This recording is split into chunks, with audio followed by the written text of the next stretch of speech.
Akua here. I also respond to Aqua and Aquia. And I'm really excited to end off this week with my last live stream. And I'm talking all about 3 things that are getting in the way of your leadership. If you notice that it's a bit darker than usual, that's because the lights are off. So I thought about changing this to later in the day, but I figured why not test this out? Why not see what my backup internet can do?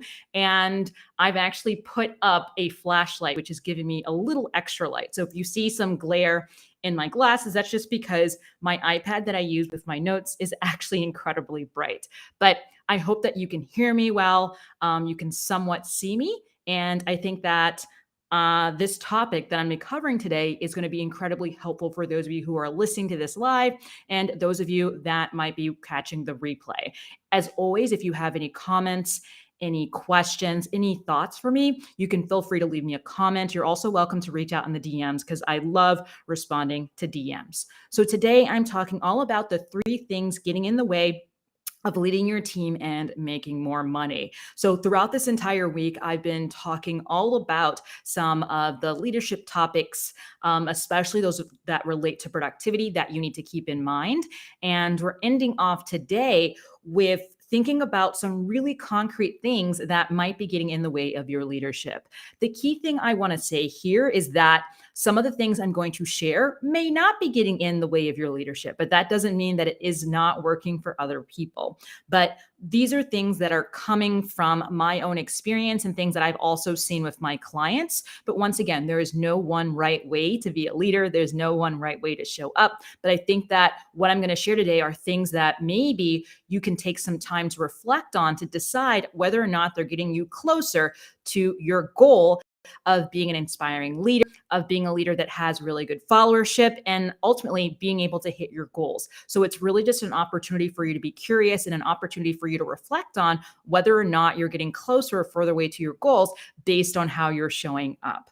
And another thing I really want to mention in relation to what I'm going to share today is this idea of whether or not the way you show up as a leader has to do with your personality or your habits. I'm actually going to record a podcast episode about this because I think it's so interesting and I want to do a bit more research. But from a lot of what I've seen and a lot of what I've read, based on how we show up day to day has more to do with our habits and just routines that we've built than maybe being more innate. So really just recognizing once again that how you're showing up may not actually be your personality. It just may be how you tend to show up.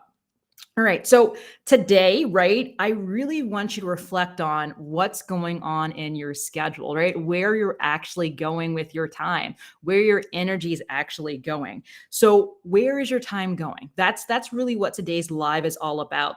And so the 3 things that I actually am going to talk about today, all right, and as I share this once again, this might work for you. It's not going to be a blanket statement, but these are things I see some leaders chase and some leaders focus on that I don't think necessarily is incredibly helpful for them. And it's definitely not helpful for their bottom line. So the first one I have on here, a thing that's getting in the way of leading your team and making more money is chasing inbox zero. And some of you listening to this might be slightly triggered by that, but I really think that this concept of inbox zero can be incredibly problematic. Once again, some people listening to this, it might work really well for them, but the majority of leaders I know and that I tend to work with, chasing inbox zero is actually not a good use of their time and energy and actually gets in the way of them being able to lead. So less reading emails and more leading. I'll get into a little bit more about that in a second.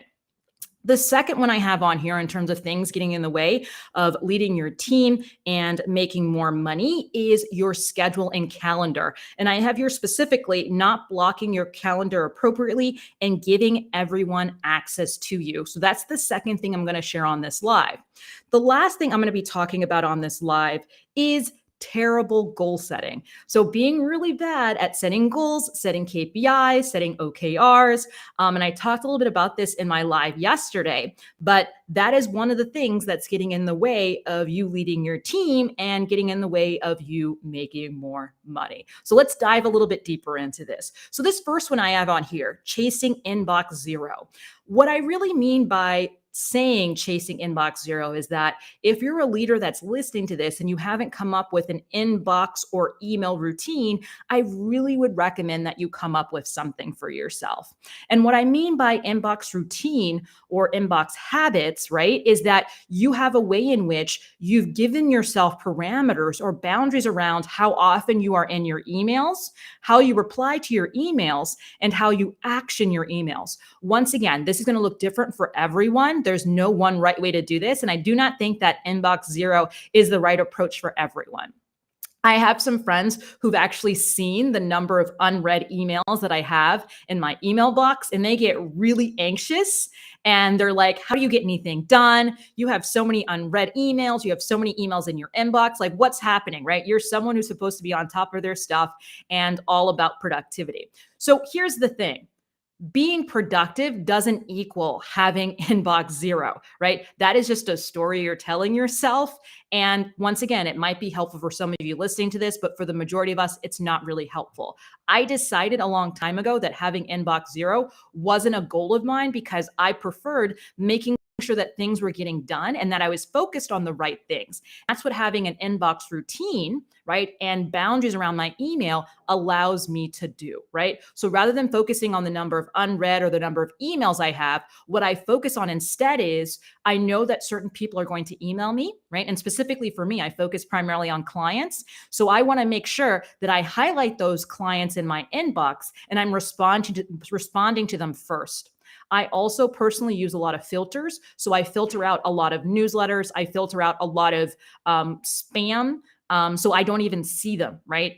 Because what tends up happening for me is that if I see, a newsletter that has a really juicy, subject line, I'll end up spending time and energy reading that as opposed to doing the work that's actually getting me closer to my goals, right? Instead of doing the work that actually allows me maybe to engage with my team or coach my team or train my team, right? And this is something I also did when I was working full time and I had a team as well. So really just recognizing that as opposed to chasing inbox zero, what you should really be doing is building email boundaries and coming up with your own email routine.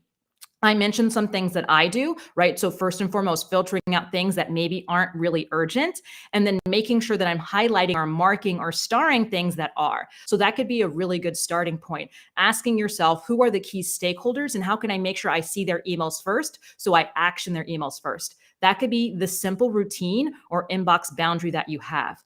Other boundaries could look like I only look at my emails at X, Y, and Z time. Once again, this is really going to depend on your own job, right? So I don't have a job that requires much urgency. I do not work in emergencies. So replying to emails immediately and looking at emails immediately is not necessary. So you have to make the right decisions for the type of business, the type of sector that you're in. But another thing that I sometimes mention in relation to chasing inbox zero or thinking about your email routine is making sure that your team understands how to escalate issues. So they understand how to communicate with you depending on the type of issue or challenge that they're having. So one of the things I would say to members of my team was that, hey, if you're having an issue with a client and you're out on an actual sort of business meeting, making sure that you call me as opposed to trying to email me or trying to send me a WhatsApp. All right. So you can also build out a communication plan or an escalation plan that you share with your team to make sure you're on the same page. Right. And it might not even include emailing. All right. So that's really just one of the things I wanted to share that may be getting in the way of you leading and making the most of your team. Right. Recognizing that inbox zero should not be the goal, but that you should have a way of engaging with your emails and communicating that allows you to get closer to whatever your income goal is, whatever your business goal is, and that you're also able to make the most of your team. The second thing that I wanted to share, right, that might be getting in the way of you leading your team and making more money is your calendar and your schedule. I could talk about this for days. I actually had a podcast episode yesterday. Somebody was interviewing me, and I was talking all about the importance of just having an idea of where your time is going. So, a good starting point for those of you maybe that feel like your time is not going towards the right things is to actually do a time audit. This is something that I actually do with my clients because usually there is a gap between where you think your time is going, right, and how you're actually showing up. And so you could do a time audit to actually see how much time are you actually spending with your team? Do you need to be spending more time with your team? Are you actually focused on money making activities, right? Are the things that you're actually doing with your time going to get you closer or further away to whatever revenue goals that you have? So that really could be the first step in trying to have a better understanding of your time and having a really good schedule.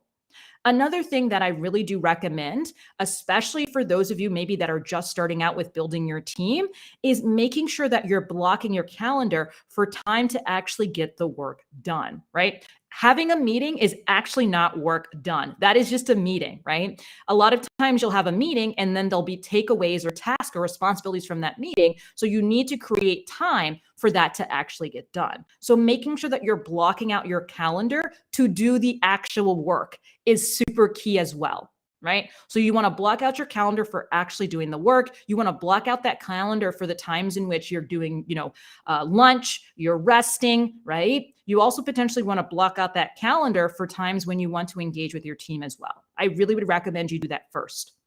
And then a second bit of this is making sure that not everyone has access to you. So leveraging a scheduling app can be incredibly effective and an efficient way of making sure that you're leaving enough time and space to actually get your work done, that you're leaving enough time and space to actually lead your team, and finally, that you're creating enough space to actually focus on those money-making tasks. Once again, if you have any questions about this or you'd like me to dive a little bit deeper in another podcast episode that I record, please let me know. But for me, I see that one of the biggest gaps that a lot of leaders have, especially as it relates to getting in the way of them actually making money and leading their team, is not leveraging their time effectively. Or even we can take this a step further. They might have a schedule, but they're not honoring that schedule. They're not honoring that calendar. And the best way to figure out of whether or not you're doing that efficiently and effectively is by auditing your time. All right. So that's really the second one that I wanted to share. Okay. The third one that I really wanted to share was terrible goal setting. And I feel like I talk about this a lot, but I think it's so important for us to keep this in mind. And that's why within my 3-step process, I do have that bit around setting expectations because we do such a poor job of this for ourselves and we do such a poor job of this for others as well. So terrible goal setting typically means that you are not setting goals that people can actually understand the inputs that they need in order to get there. All right. Let me say this in a different way. A lot of times when we're setting goals over things that we actually cannot control. So if you want to do a better job leading, if you actually want to make more money or hit whatever goals or KPIs or OKRs you have, it's really important that you get clear on the inputs that you have control over. Some things you don't have control over. You don't have control over who actually pays you. You don't have control over usually when someone pays you, right? You also, and this is another example sometimes I use because I think it's just so tangible and clear, you don't have control over how much weight you lose. The things that you have control over and that you can actually input, how much time, right, you spend at the gym, how often you spend at the gym, and then from the business side, if we're thinking about getting clients, how often you follow up with a client, how many clients you actually follow up over, right? Those are things you have control over. And so as you're setting your goals, as you're selecting your OKRs or KPIs, whatever you use, it's so important that you focus on the inputs that you have control over and that your team is very clear on, once again, the inputs they have control over. All right. So just a quick example when I'm thinking back to my Jumia days around setting goals and how I did a poor job of this. I would share an income goal. So I'd be like, okay, we want to make this much. Right. And we could break it down to be like, okay, we want to make this much. It would mean this many people taking this subscription, this many people taking that subscription. All right.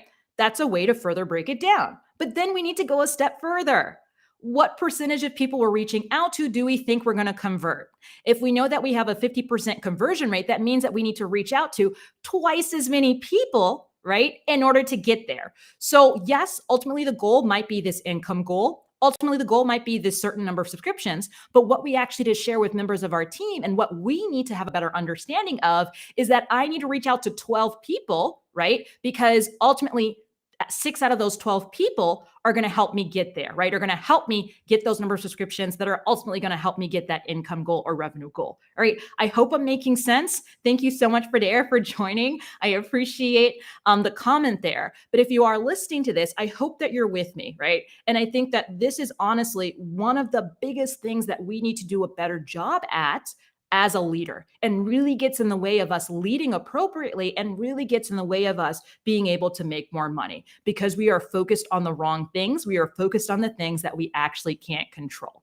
All right. So I think that's all I really wanted to share for today. Those of you on LinkedIn, I did want to do a little bit of a sharing of my backend and actually share some of the bonuses and some of the things within the vault that I provide to my one-on-one clients. Because my internet is not that stable, I'm not going to be able to do that today, but I hope to put together a video and I'll also share it on Instagram as well, where I'll share some of the additional resources around these 3 topics that I think are things that get in the way of actually leading and making more money. So just a quick recap. First, I talked a bit about why we should not be chasing inbox zero and the importance of having an email routine or email behaviors, right? And boundaries, right? And I have an entire bonus, an entire sort of module within a program that I do called the best or the most comprehensive time management program, where I talk through the importance of having an inbox routine and I share ideas that you can keep in mind, similar to what I talked through today. And that's something that I give to all my one-on-one clients. The second thing I shared was around not blocking your calendar, right? Not really understanding where your time is going and giving everyone access to you. Once again, I have a bonus and sort of a module that I provide to all my one-on-one clients around coming up with their own approach to doing this. And with some of my clients, we also do a time audit. And then last but not least, terrible goal setting. And I have a lot of resources because this is something I actually talk about a lot. I have a lot of resources around expectation setting and setting goals. Some of them you can actually find for free. So if you take a look at some of my previous podcast episodes and some of my blog posts on my website, you can find them there. But once again, I provide even more comprehensive support to my one-on-one clients in relation to that particular challenge or that particular issue that a lot of leaders face. All right. So thank you so much for taking the time to join me. I hope that you enjoyed this conversation. As always, please feel free to leave me a comment. You're also welcome to reach out in the DMs if you have any additional thoughts. If you would like to work with me one-on-one, I do have 5 slots for starting to work with me one-on-one next month. All you have to do is complete a really simple form. It won't take you more than 5 minutes on my website. If you'd like the link to that, you can feel free to reach out. But just thank you so much once again for joining me. I hope you stay safe. I hope you stay sane and that you have an amazing weekend. Thanks again. Bye.